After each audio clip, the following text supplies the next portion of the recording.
Good morning naman po. At magpapakain po tayo ngayon ng alaga nating unggoy ka-idol. Pakainin po natin ng niyog.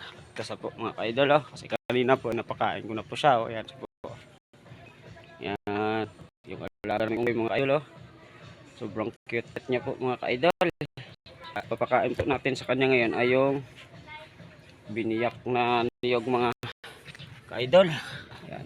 Tsaka po mga ka-idol ay bibiyakin po muna natin to mga ka-idol yung niyog para ipakain po sa kanya mga ka-idol.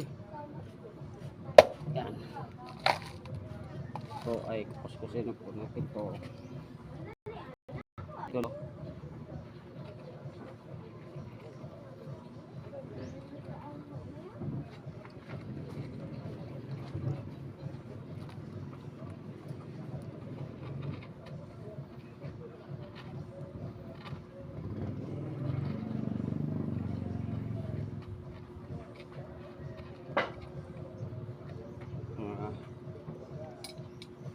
Po mga ka-idol, kasi ngayon po ay bubuksan po natin yung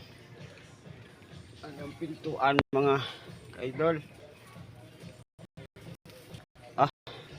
Ito po mga ka-idol, then po natin ay bubuksan po natin muna mga ka-idol yung bulungan at saka bago po natin pasok yung idol.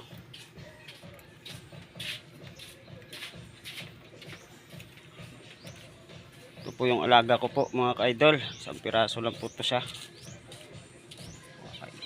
Ngayon po ay papasok po natin yung niyog mga ka-idol. Yan po.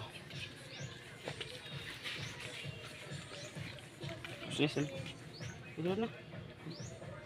Po mga idol, papasok na po yan. Para pagkain niya po yan mga ka-idol. Yan po mga ka-idol, kapitan ito. Yan.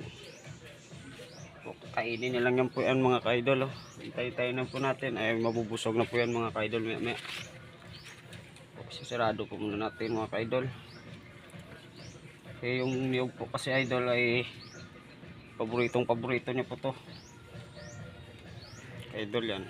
So ito po yung alaga namin dito sa bahay. Ito, binibisita po siya dito mga ka-idol. Ang dami po yan dito niya eh.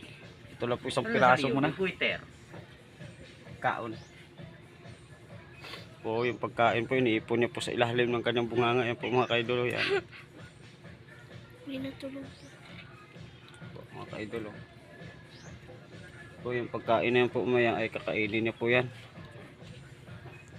Mga ka-idol.